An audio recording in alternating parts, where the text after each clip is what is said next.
And then the metaverse is basically gathering these together into digital cities. So you see, my architectural theory for the real world changed because of the metaverse. You say that it won't be graphic or video game designers that will be the forefront of this new digital space, but architects. Why do you say that?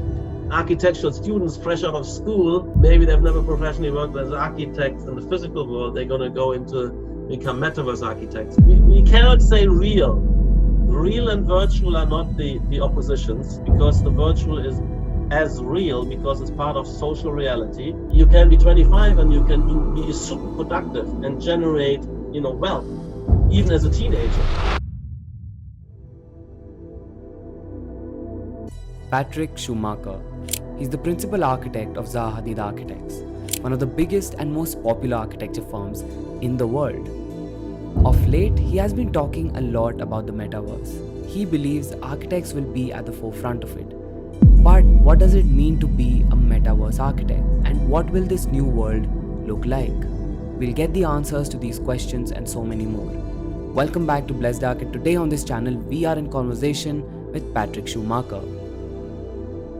All right. So, as I said, so in our talk today, we're gonna dive deeper into the metaverse and what it actually means for architects. So, I want to dive right into the deeper end and start off with you have pointed out in your talks that even though a lot of metaverse right now is seen as a virtual reality game, it goes beyond that, and you also talk about how in the future our physical spaces would intertwine with the virtual ones. I was reading your 12th thesis on metaverse, and you said there will be both competition and cooperation within and across these realms. Talk to me about that. What does this new world look like? Well, we have at the moment we have this competition, and we're still in the phase out of the lockdown period. Or even though all restrictions are lifted, a lot of companies don't have fully people are not gone back to work regularly, so a lot of people are working from home. The same goes for our company. So you have these competing options of continuing to collaborate online or move back to collaborating in physical co-location. The tools at the moment there don't any choices. There's a choice between Microsoft Teams and Zoom and a few others. So that's the competition, video conferencing or in-person meetings. And in the future, this video conferencing, the competition for the physical collaboration and meetups will become more strong when these tools develop. So I see the metaverse, the initial step, let's say, is virtual communication spaces of institutions. The same goes for schools, for universities. They have all been going online, even high schools, and even children have, all discovered Zoom when the school lessons happened online. And I think that this is the first step. And you have so many events companies being founded, and this is not yet the metaverse itself. These are fragments of the metaverse, whether it's exhibition spaces, exhibitions, trade fairs, conferences. All of these things have happened online. As I said, teaching, in particular architectural jury sessions, everything online. So, and that's possible, but there's a lot of things been missing. So if you only meet through the tools like Zoom, it's only scheduled events. There's no gathering ahead of the event where you can exchange freely, roam and select partners to chat, and no after parties and after lecture, drinks and so on. So the events will become the online participation in collaborative and knowledge exchange and communication in professional circumstances and in educational circumstances. This is my main focus, as well as other public gatherings and public events. That this competition will be increasing. So the virtual spaces, I think, will develop much wider and more integrated. You still have sharing of media. You can also share in a virtual exhibition. You can share the 3D model and explore that. So you not only have people interacting, you have information media coming in. You have objects, digital objects coming in, substituting for physical objects. This is perfectly well for exhibitions. And we have examples, of course. I was saying a lot of this comes out of the video game industry, where you have, in the lobby of Fortnite, you can gather and chat. And also during COVID, you have some of these entertainment features where you watch together TV, or you watch sport events and so on.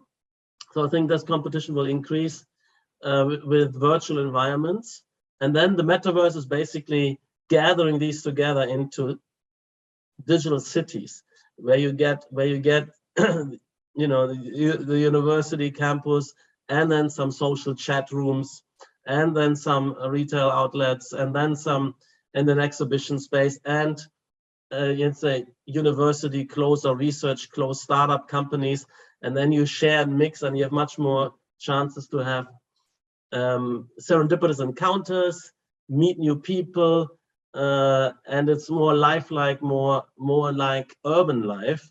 And that's what I think is fascinating. So that's one part of the story, where this really is an extension of real life. It's a continuation of social life. It's competing, but it's also collaborative in the following sense, that I believe that we will have that we will have mixed reality events. So if you had some events in the office, and you now have a meeting in the office where you have to mix on-site and off-site people, everybody sitting at their desktop and opening Zoom or Microsoft Teams, and then as if they were all sitting at home, no matter what they are. There's nothing much collective going on. In the future, I think you'll be in a meeting room, there will be huge panoramic screens, and then the table will be there, but the table would, in a sense, kind of enter the virtual space, that surface, that big screen, and then you would have other people sitting on the virtual table, and we all look at each other and speak. And it will be much more lifelike and more equivalent, and it will be more of a collective social experience. So we will not be entering the virtual environment and the virtual expansion of our spaces alone individually, but we will be together, and then we will be together with different groups, can meet across the globe, and you can also, ideas like telepresencing into a physical environment. So with robots roaming around with your head on the screen. Microsoft Vroom is a product where they're working on a lot of the holographic projections for a lecturer, for primary actors, not across the whole office, but in key locations. You get a holographic presencing of invited guests, etc. And still you share that together. So you have physical co-location and the blending of physical and virtual co-location. So that's something I've been calling the cyber urban incubator. And but then also I think the purely virtual realms, I think they, as I started talking about it, they become more city-like. But the physical basically spaces will become interfaces and windows into the virtual spaces. Eventually, it might be such that the balance of importance is in the virtual spaces, and that's a new thesis I'm developing right here as we speak. And the physical spaces become interfaces into these virtual spaces. But what is interesting about it, these interfaces are shared and collectively experienced interfaces. That's quite an interesting take. Hey, so I wanted to take a quick break from our conversation to talk about the sponsor of today's video, 1:X. Now, as architects, we need to be skilled in a lot of areas and softwares, and 1:X can help with that. Their latest course is on BIM, or Building Information Modeling. It is taught by AEC professionals working in firms around the world.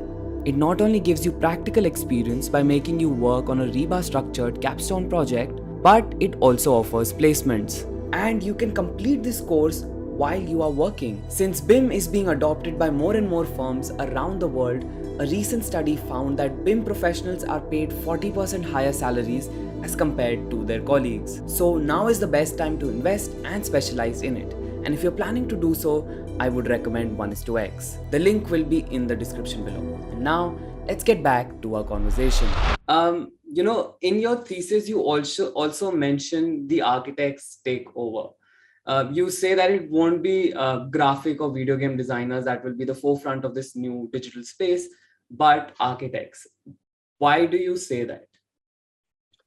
Because the base analogy shifts. So I'm talking about the internet, the web, all companies, all institutions, schools, NGOs, corporates, think tanks, anything. They have, all organizations have websites right now. And these websites are basically like magazines, publishing a magazine or publishing a brochure. It's an online corporate brochure, let's say, where you have pages, text and image, and you can scroll down. It's either like a big, like a pre-book, a long scroll, or you have pages with the additional element that you can jump from page to page, but you can do that in the book as well. When you click on something or you have scroll down menu, it's a mixture of the magazine analogy together with, let's say, files and subfolder. So the original, desktop, that's an analogy right there for the graphic user interface. You have the combination of the desktop analogy and the magazine analogy. And now and that was natural for graphic designers who've been designing the corporate brochures and the magazines and books to design the websites. That came very natural. And they had to add some element which is called interaction design, because you can use your mouse and you can click on things. It's a little bit different. You also have that in your magazine. Magazines, is more standard. You just have to leaf through, but there's also a bit of a navigation structure. You have a front page where you can see, the chapters, and then you jump to the page. So it's all based on that. So it was a natural extension. So basically all web designers coming out of graphic design. So now we have a switchover from the magazine to the building to the space and to the city. And that, I think, is our domain. It's the architect's domain.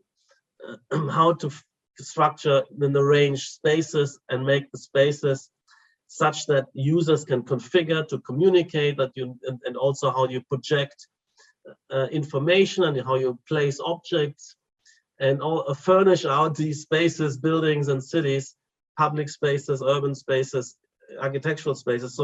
So that's a natural, and I see that happening. I see a lot of our colleagues, edging into that massive new market. Okay, there's so much going on that maybe there's also the space for some fresh startups, or architectural students fresh out of school. Maybe they've never professionally worked as architects in the physical world. They're going to go into become metaverse architects, but that's what it is. It's architecture and the tasks and the expertise, I think, and the talent and creativity and the ideas. They're all coming out of architecture. Now, the engineering stack is 100% left behind, and there's a totally new engineering stack. Let's call it a total substitution of the underlying engineering, but architects are anyway not in charge of that. We are in charge of the final interface surfaces and framing. I call them framing surfaces, framing communicative interaction, and placemaking. Basically, placemaking means generating and facilitating social situations, and they are spatially distributed. It's quite different. What's different then also when you move from magazine to the immersive internet, you're focusing more on real-time interactions and less on leaving residuals, textual residuals. So that's what will also happen. And I think it is more taking over from Facebook messaging and from Instagram and WhatsApp and so on, and into video, FaceTime, these tools. But this was always usually one-to-one. Of course, you have already group chats and so on. But that is now combined also with, if you, instead of having the website, for instance, of an architectural office, but there's also a design office or any office, a school, instead of having that brochure where your photos of your buildings. You can go in and make an exhibition, and you let people enter the virtual buildings and have, and join or roam around your furniture designs and so on, and explore three-dimensionally. And when the cyberspace, but also, if you had a library of movies, they could be flying staggered in space, and you see more because you can see through in the semi-transparent. You can also navigate objects and information spatially better than leafing through a website. You can, in immersive space, I think the navigation, the power of navigation, of grasping situation and finding also information, not only other people, is also enhanced. So we have a VR group internally in our office, and before COVID and before cyberspace and the metaverse happened strongly, we were looking at things like, how would you navigate the space of, let's say, the stock market, and how would you have a three-dimensional representation of what you would otherwise look at your mobile or on the screen, or maybe you have a globe where you can see the different stock markets and how they're doing three-dimensionally. You can roam around better than going through so even just that's where it started, actually. Information navigation that would also be spatialized. At that point, it's still architects, but who's also coming in at that point, I think, is those guys in the information representation. The representation of information you find in science, but now it's becoming 3D. 2D was always very limiting.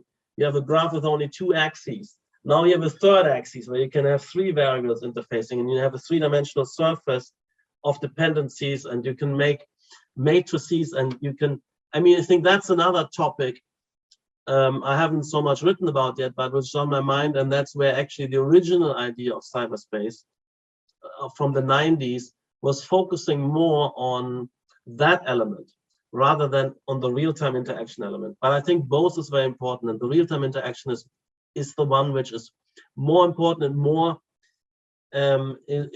more competing with the physical world. But in the physical world, you also have museums with lots of libraries. There's kind of physical information storage as well. So that is also going online and in its spatialized form. You mentioned that students going out of college are now also delving into this metaverse architects. Now, of course, the physical environment around us is not going anywhere. There will still be a physical environment around us. Always, yeah. As long as we have physical bodies, I don't believe that we're going to upload ourselves onto a silicon chip. Yeah, exactly. I don't think that's possible. So as long as we will always have physical bodies, there will be some physical environment, and that's very important.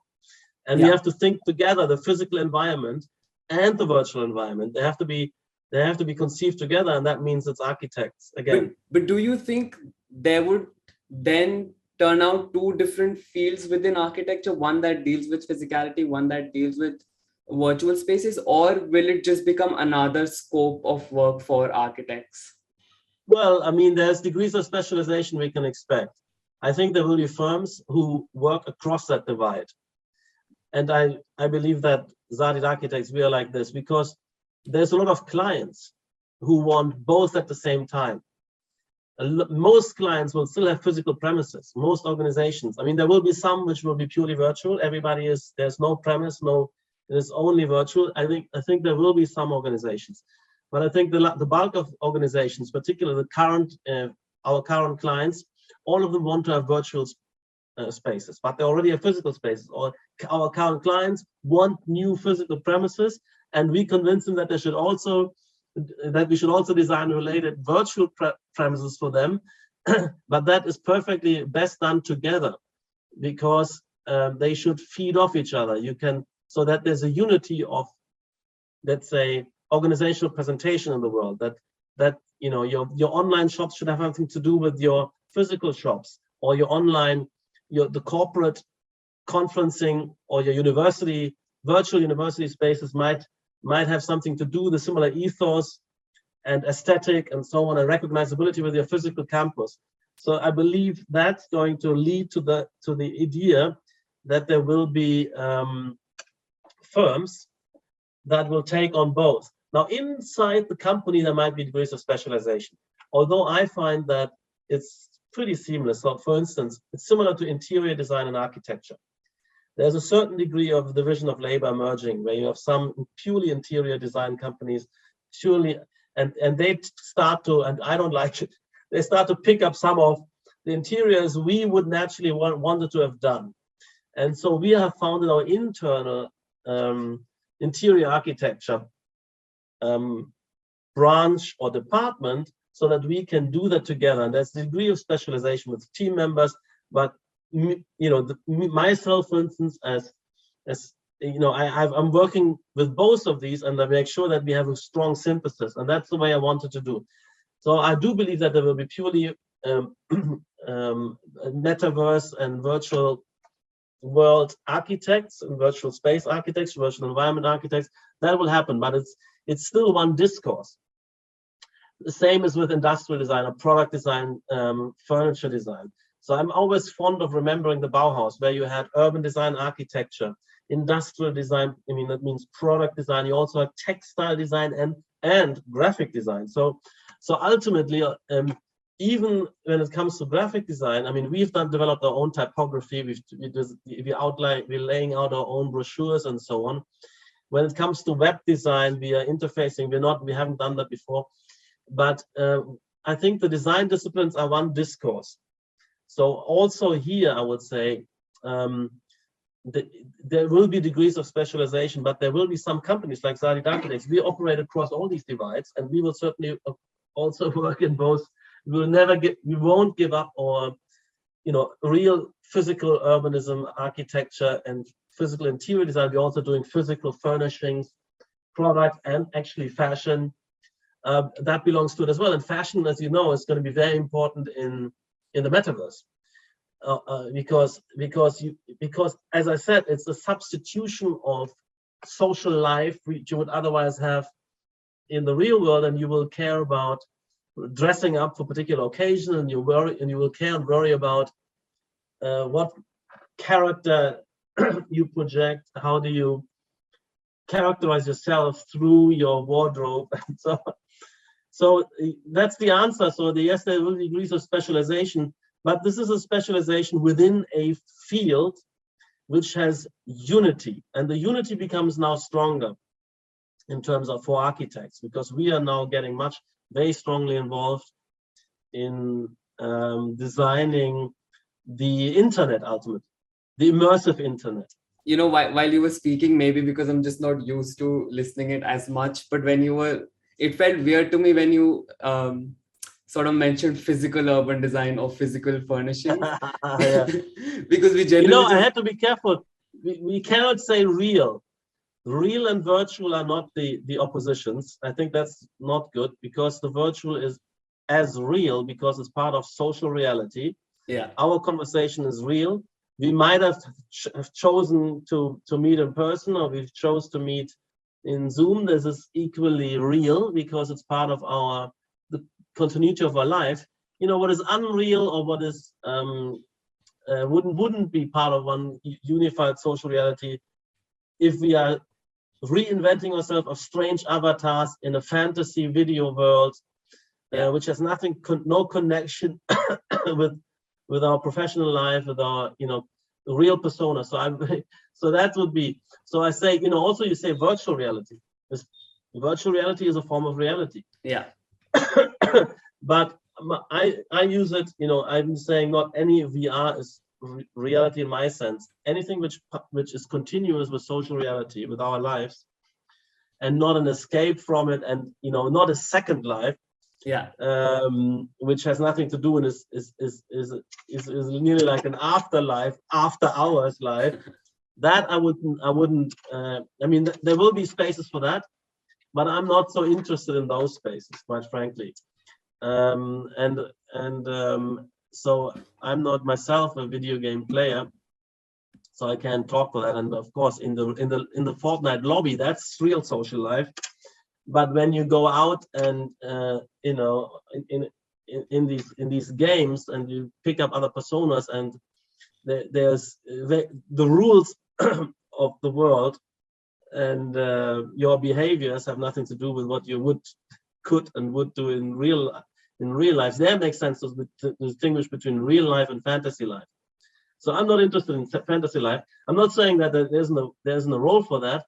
There's also fantasy movies. Some people like them. I don't watch them, but it's a different profession. So I think the video game designers, they don't belong. They use the phrase design, but similarly you could say there's an engineering designer. For me, the world of design is framing communicative interaction and social processes, and the world of video game design is more akin to movie making.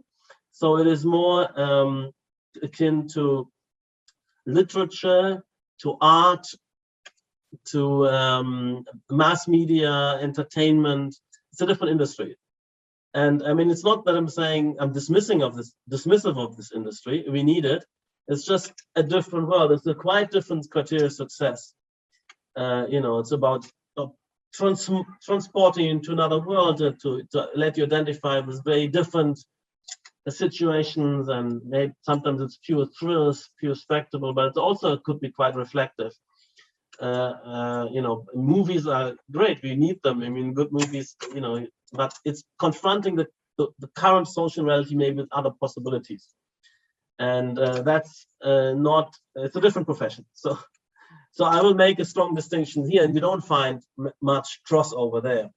But I think you will find a lot of crossover in basically the same discourse. So I believe that the metaverse, the aspect of design, of spatial design, of style, of the configuration, of the look and feel of the buildings and cityscapes in the virtual world, that will be 100% within the domain of the design community. For instance, design. Let's say design is a platform for designers and for people interested in design, as well as our professional organs, our schools of design, architectural schools, and that discourse, it will include, I hope, and should, all the metaverse and virtual design will be part of our discourse. Yeah. What impact do you think this would have on architectural education if we're moving towards a world which would be designed by architects? I mean, that's fascinating. I mean, absolutely. So I think it's totally seamless. So I've been teaching a cyber urban incubator last semester. This semester I'm teaching metaverse urbanism. We're talking real urban, and the analogy is very, very strong, and it should be, because the whole idea is that we're using not only designers' expertise, but also end users' knowledge and understanding of buildings, of spaces and situations, of the semiology of different types of situations, the difference between a very casual bar and a more formal, boardroom table, set of tables, or the difference between a seminar, workshop, a lecture, between work environments and socializing environments and things like that. You can recognize this quite quickly. Also, difference between a public space and a more private space, and you cross thresholds. So it's very important, and you learn to understand the situation not only by what the people, but the spatial situation defines the social situation. And in order to really utilize that, we need to cross over a lot of that, and also how to find things in a city, guessing where things might be relative to the topography of the city, all of that, finding your way and understanding what you're looking at. For that, it needs to be relatively close analogy. So that means, and we've learned to develop these spaces, so we carry that into, and I think it's a very one-to-one carryover nearly. All the engineers are left behind, because we don't have issues of environmental engineering, structural engineering. We will have to learn new interface with new engineers. which is about frame rate, refreshment rates, polygon counts, constraints on rendering, how much textures you can place before the model becomes too heavy, how many people it's like how many people can you have in that scene with respect to server power and so on. So there will be new technical constraints which we have to, but I think that the essential task of structuring the space of encounter and of communication is exactly the same, and the analogy will be strong. So I really think the design schools will take this up. So there will be, I think there will be a lot of studios, and it's already happening. In a lot of architecture schools, there are studios where you're designing virtual realms.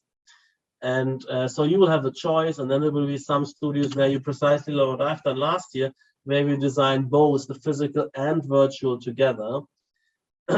This year I'm doing something more purely virtual, but on a city scale, but leaving the question open whether this could later on be translated somewhere into physical reality. And I think gradually, I'll say this one more thing, that gradually the analogy is initially nearly one-to-one, and I think it will gradually open up the opportunities in the metaverse where you don't have gravity. I think gravity is very good for orientation, that you have a ground plane. If everything is flying in 3D space, if you don't have a map, we don't have a paradigm of understanding that stuff, we would be totally lost. But gradually, I think things will emancipate. So gradually we have a number of things flying, but they will be hovering above the ground. They start rotating, moving, and there would still be a city.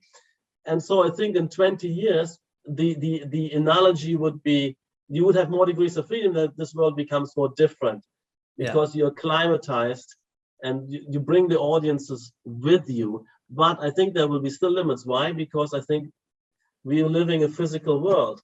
To totally switch to different I was just logic, about to ask, that's not going to be easy. But also the organizations where we will have both physical and virtual spaces, in this with, representing the same social continuity, that will limit the emancipation of the virtual, as it were. So I foresee the emancipation of the virtual, but I see it's not going to be utterly complete, because now I'm hearing a lot of that. Okay, well, why, you don't need,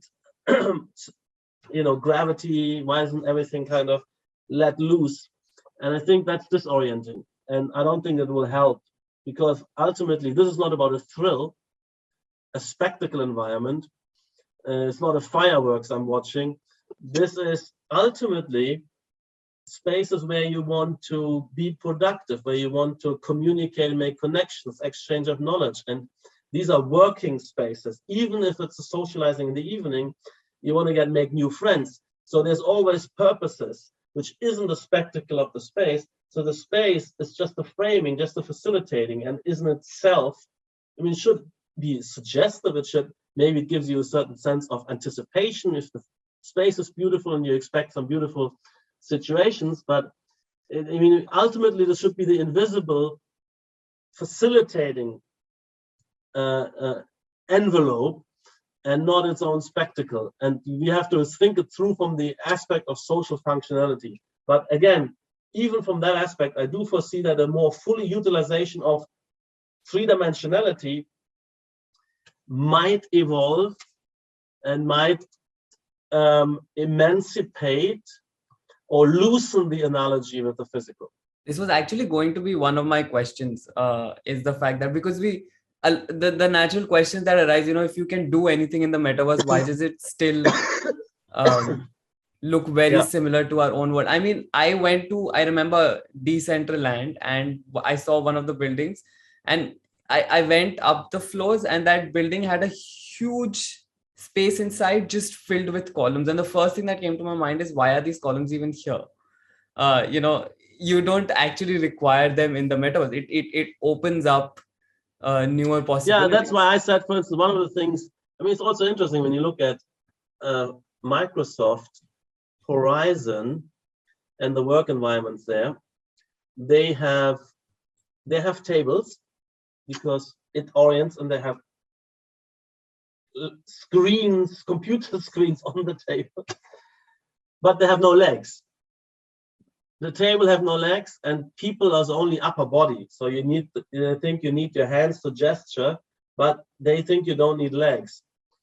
Fair enough. I mean, it works, but they're still in, and I also said in some of the, let's take all the columns out, and you can have things hovering, and that's in Liberland, for instance.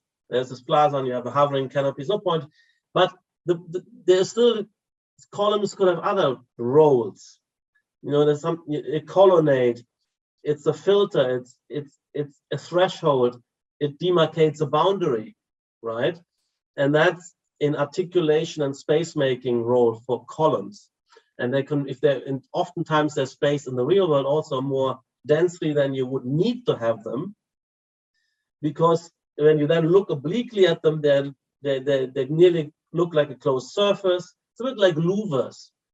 If you treat columns like louvers, filtering vistas and so on, and obviously you don't, and of course you don't need enveloping against the elements, but you might want degrees of intimacy, degrees of more public visibility of an event, totally out in the open, seen by everybody, or more secluded, and then a lot of things in between. And what I found, even in the Liberland thing, okay, so sometimes you have to get used to it. So we have these open spaces, open floors. You want to overlook the plaza, and we still put a glass there. Why? Somehow to indicate we don't want people to just jump into the plaza out of the building. In the atrium, there is no glass. You jump down, you navigate, but also to get more of a sense of enclosure. Sometimes it's psychological. You want to have the vista, but you want to also feel that's a separate space, and it's a separate acoustic zone. How do we symbolize that? By rendering a glass with reflection, and also because later on there's a screen projected on this. This glass becomes a where you can share your screen, and you have a big panoramic. For instance, our faces could now be there, and we're sitting in a. So there's still you re-functionalize elements.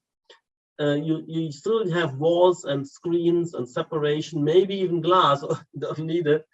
But it has new functions, like columns have acquired space-making functions. They started obviously with a structural necessity, but now they also they have other acquiring. So I think yes, take what is a beautiful. You don't need structure which you didn't want architecturally anyway. Where they become like crutches, or the bicycle, the kind of children's extra wheels. No, you can get rid of all of that. So you will only use those columns, inverted commas, or walls, which you wanted to for space making purposes. So they will remain. But the other thing is what I noticed: if you have tables floating, you need at least shadow bit to it's difficult because you don't know how high they are. So the legs touching the ground locate the table better in space than a floating tabletop, because the length of the leg gauges, locates where on the floor this table is located, where it touches. At the bottom of the leg is where this thing touches with the ground surface as the datum, locating things in plan. And if you have things in different heights, for instance, you wouldn't know a tall stand-up table, a desk or coffee table, without none of them having legs, you wouldn't know where they're located relative to each other. You can't read the perspective as well. So here there would be legibility reasons for maintaining the furniture, always having foot points, always having support points. And the same goes for buildings. So you can start floating buildings, but you don't know how high this building is. Means you don't know where it is. In a perspective projection, there's an equivalence between the height and depth placement. So the column would locate the building. So for that reason you need, but maybe you need only one column to pin it down, or you use shadow. Then you can see what matters in the metaverse, and what also I think matters for architects is legibility. maintaining legibility in the face of complexity. That's what we should care about, and that's the craft of not only placing things in reasonably and many things and making them the right size and so on, but that when you join a complex space, that it's somehow legible, easy to orient, to navigate, that you find your way around it and you can distinguish the different spaces, and it's not becoming a visual chaos. That's been a theme of mine for many years in the real world, because we developed architectures. There's a lot of porosity and openness, open spaces. So you see many things in the distance, and that could the urban scene or the architectural scene, the image you're facing wherever you are. If you look behind me, there's a lot of complexity, and to see more things, to recognize and understand a scene. That's been an interesting task. And I think for that reason, we use curvature. You have light and shadow. Tessellations help, because if you have a tessellation, you can understand how the body moves, where there's foreground, background, the converging lines. So these are the kind of things we're thinking about when we are, even so you could say, well, in the metaverse, you don't need tessellation because everything could be out of a piece.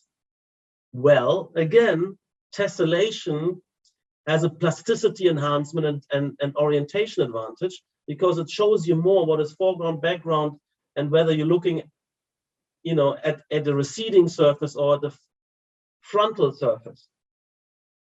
And you can see you can see the change from the frontal into the receding, better. So a lot of these, let's say, tectonic features of the environment, and that's been my theme when I've been writing about tectonism. One of the key themes was, I'm not an engineer. We're using engineering logics to articulate the built environment better. And a lot of the features of tectonism, because they're rule-based and logic-based, they're giving you a more structured and ordered phenomenal world. So they're simultaneously, as they are engineering-wise more efficient, they're also very good at enhancing legibility because of the rule-based nature. So what I'm saying, parametricism will succeed in the metaverse, as well as its latest stage, tectonism. And so you will work, and you see it behind me here, that we have tessellations, logically placed tessellations, so you can infer back. This is inference potential. And because we, in the end, even if we are navigating through, that helps a lot. You can roam, you can shift, you quickly get, so the orientation through movement and eye movement helps you, is better than an image, but still, I would say that a lot of the extra elements, like connecting elements to the ground, things like tessellation, things like glass reflection to enhance the threshold inside, outside the building. These are all important clues. So you can see I'm talking architecture as phenomenology and semiology. And that's very, very important in the metaverse. And that's, I always said, is very, very important when it comes to physical architectural design. And I think it becomes more obvious that this is critically important in the metaverse, because in the physical architecture, a lot of architects still confuse themselves with engineers. They didn't fully realize that they're only doing basically dimensionless and weightless surfaces, and all the depths and under the hood and physicality of it was engineering business. And now all of this falls away, but nothing changes for us. So it was never part of the essential doctrine. So now suddenly, that was my epiphany, suddenly this will bring home that we are designers, meaning we are in charge of phenomenology and semiology and nothing else. And that was always like this for the last 50 years at least, before, because at the older ages, we were also literally, we were engineers as well. But in the last 50 years, we were only, let's say, in charge of, well, there's three, I'm calling it now spatiology. You're still in charge of where things are related relative to each other. positing the problems for the engineers, and then we're very much in charge of phenomenology and semiology. And now I'm adding one thing to that, is called dramaturgy.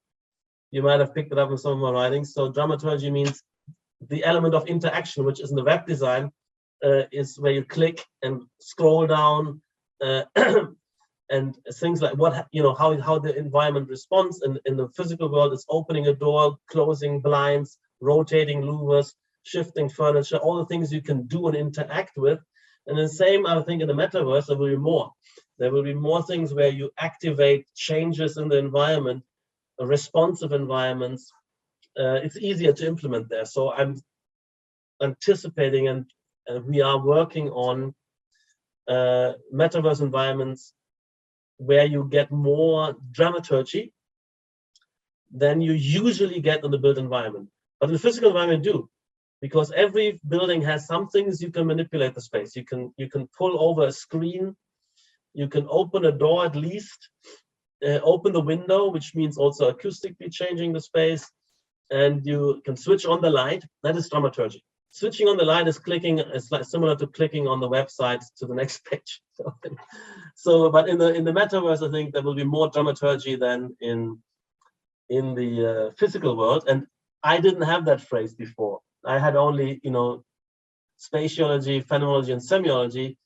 And we were working in responsive environment. I didn't have that parallel phrase, but it foregrounded that now for me in the metaverse. And I'm back projecting. So you see, my architectural theory for the real world changed because of the metaverse, bringing things to consciousness, which I realize are always already in the physical. And I say one more thing, my whole theory of architecture, the prominence of semiology in my theory of architecture was actually triggered by cyberspace writings in architecture from the early 1990s. So there was already the influence when that's actually, I have to congratulate Michael Benedict. He's publishing his book Cyberspace in the early 90s. I was reading it, and I also started my virtual college in cyberspace design at the University of Berlin in 95. It didn't happen. We had to wait another kind of 25 years. But it's true that the foregrounding at that point of, semiology as the key element in the design for cyberspace, metaverse wasn't used at the time. I clicked and said, well, great, yeah, and I learned some key categories from there. And brought it back to architecture.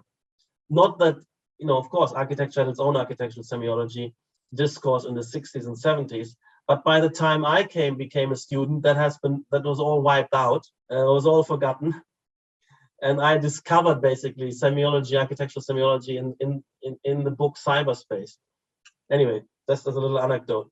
But now I'm discovering more, and it feeds back into architectural theory. And in the end, architectural theory, and I would expand and say, actually, it should be the theory of the design disciplines. It will be a unified, a single discourse, a single theory covering both physical and virtual reality. Interesting.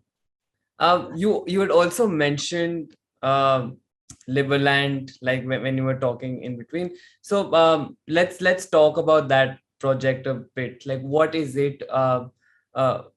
What are you designing it for, and what are you exploring in terms of design within this new virtual city? It's dear to my heart. I became a libertarian in 2008 at the financial crisis. Basically, I realized we need more degrees of economic freedom to prevent these disasters, and so that's Liberland is coming out of it as well. And by the way, also Bitcoin and the whole cryptocurrency movement comes out of that. Was founded at that moment, realizing, inspired by Austrian economics, that you wouldn't have to have these business cycles, and you would have much more prosperity if you had a free money. But free money is only one of many freedoms. But free money is very important because money is used to generate artificial monies to have to use this deficit spending to subsidize and keep alive a lot of moribund structures. And that means everybody is locked in, nobody is set free. Everybody is clinging to their old unproductive employment, and so there's nobody there to do new stuff, to innovate. There's no capital to innovate, and so on and so forth. So what we realized is that we need this injection of degrees of freedom. And what I find lovely is that the crypto ecosystem shows that. If you look at crypto, you can see the amount of innovation, the amount of production, the amount of construction, of building, of facilitating a fantastic new ecosystem and entrepreneurship. We also realize that you can be 25 and you can be super productive and generate, wealth, even as a teenager. In that space, what you see, because there was no rules and regulation, because I didn't care, it was outside, because something new which wasn't fitting into the regulation. So the Liberland project and Liberland community is overlapping strongly with the Bitcoin and cryptocurrency community.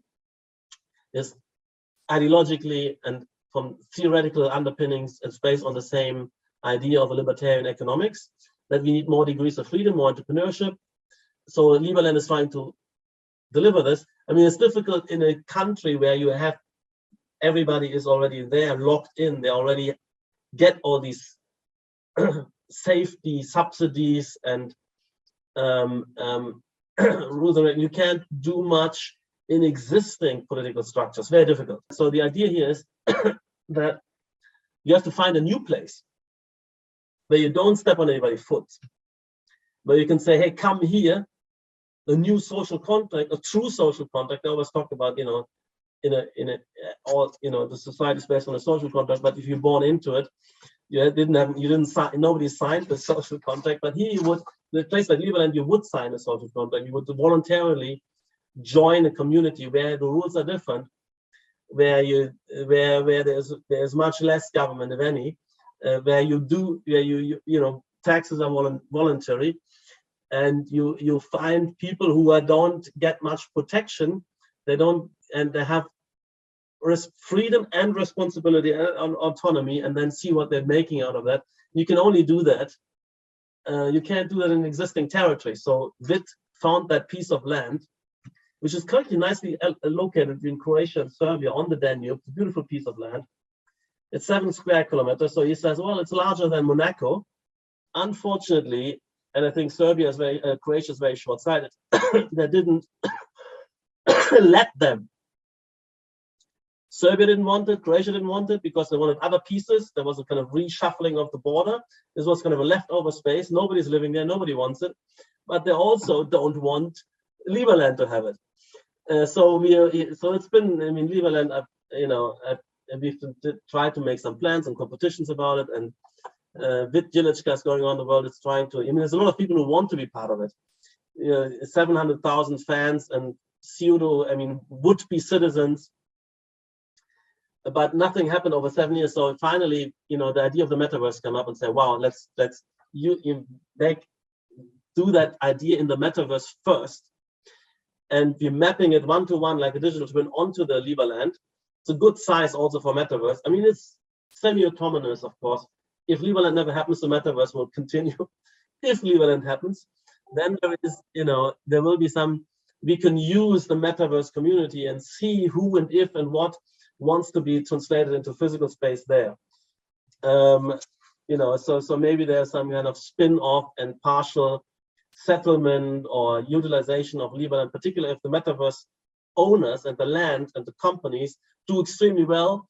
They might as well, why not, build some of that stuff in Liberland. So that's at the moment the idea, where the Liberland metaverse becomes is actually really exciting.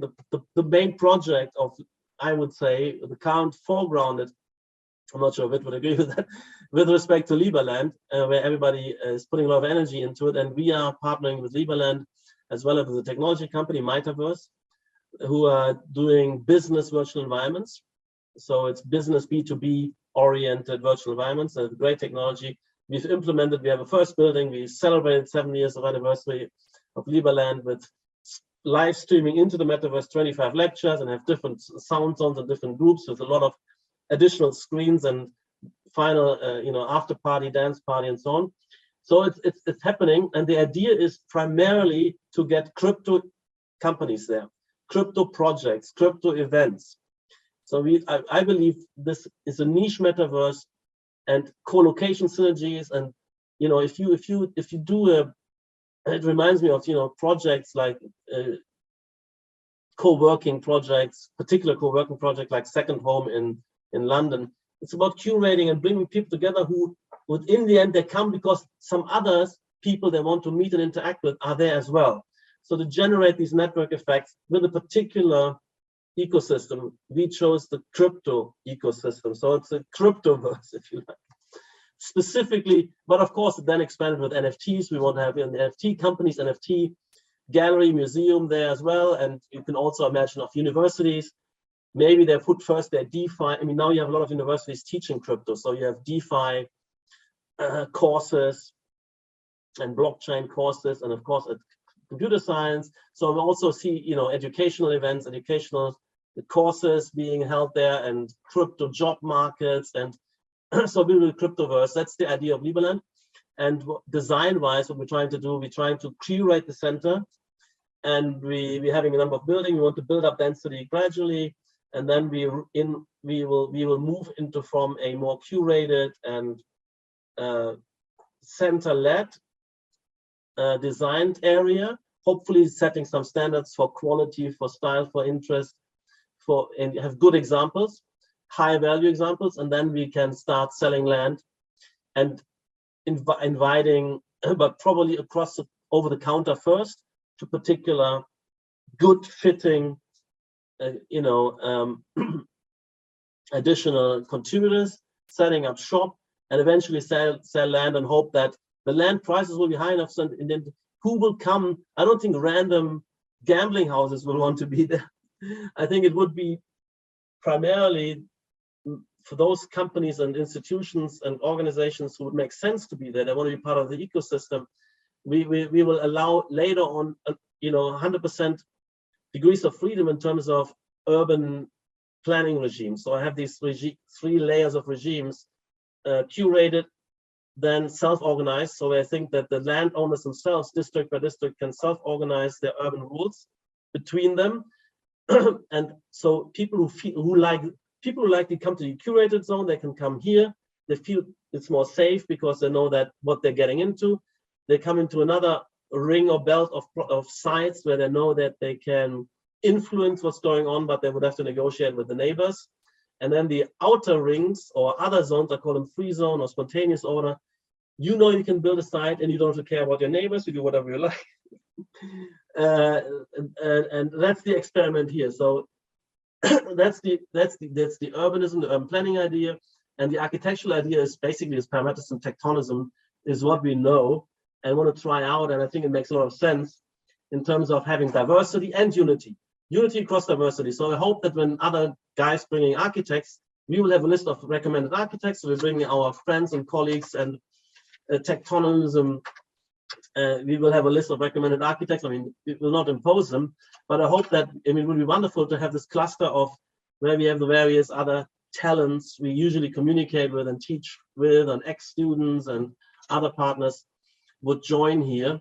And so we generate that multi-author unity of a district which has internal diversity, but also has a characterfulness, which will be uniquely recognizable. And I think there are many architects in the space of parameterism/tectonism who make that rich and diverse enough, but also with sufficient characterfulness, which is maintained across all these projects. To me, it does sound, when you were talking about it, it sounds equally as ambitious as when I was studying about Corbusier or FLWs theorizing their own cities, the ideal cities. I know we're actually out of time. So I actually want to ask you one final question, which I ask everybody on the channel, every guest, is what advice would you have for students or young professionals out there who are looking forward to their career in architecture? Okay. Well, let me just, before I answer that, say, yes, you meant, compare this to Corbusier's, maybe the city for 3 million inhabitants, 1924, 25, yes, or he started 22, and he had different versions of that. It is like that. It's quite true. And we tried it in the physical world for a number of times. I mean, and that's trying it also with some of our master plans, but it's much harder. And I think so. The metaverse is a good domain, and I think once it succeeds here, maybe it is also be an inspiration to succeed in some of the real urbanism, more like that. So I do find hopeful. What young students, I don't know, really. I think skilling up is very important. Don't postpone this. The only chance way to really to skill up. But later on, when you're in professional life, you're in work with projects, it's very difficult to acquire new skills because you're always with immediate task. So, for instance, I regret that I never learned to type with all 10 fingers by looking only at the screen and not at the keyboard. But I've missed the boat. I had a chance when I was a teenager, when I had time. But once I'm writing all the time. And the deadlines are always piling up. So I can't say, okay, put all this to one side. I'm going to now for 2 weeks exercise I should have still done it, So that's one thing. Please invest in the skills when you can. You also have the energy. But of course, you should also obviously, learn the rationales, learn the ideas, and read some of my books, my articles. There's others as well you can read. But I think my writings are particularly helpful because why? Because I'm a practicing architecture, and I'm focusing on having explanations and rationales for design strategies, design values, including aesthetic values. So you can also start to things you might intuitively find appealing. You find there the rational arguments which back it up, which will allow you to stand up in front of tutors, colleagues, and clients to argue for the things you're promoting. And it's not only based on intuitive grasp. I mean, our intuitions are strong, but I was saying you have to develop them through exercising your design talents with skills. Even if it takes you, 5 times as long initially to develop that project in Grasshopper, and you thought I could have just modeled it, no, you have to go through the detour, because later it's like this learning to type. Later on you're gonna for the rest of your life be handicapped if you don't skill up, but do the readings as well at the same time, so that you and critical thinking, so that you can be eloquent in defending and knowing why you like what you like. I think it's very important. Perfect. Thank you so much, Patrik. Thank you so much for taking out the time, sharing your thoughts, and for that beautiful advice. Okay, good to see you. And that was it, you guys. That was my conversation with Patrik Schumacher. Now, there were a lot of topics discussed in this video, and I know a lot of you will have a lot of opinions on them. So use the comments below and let's start a discourse on these topics. If you like what I do on this channel and want to support it, you can do so via 2 methods. One is Patreon and the second is channel memberships. With a very small monthly contribution, you can help me create all the content that I do here. You can find the details for it in the description below. And that was it. Do not forget to like this video, to share this video, and to subscribe to Blessedarch. You might think it might not make that much of a difference, but trust me, every subscription, every like does go a long way. And that was it. I will see you guys very soon for more such content. Until then, bye bye.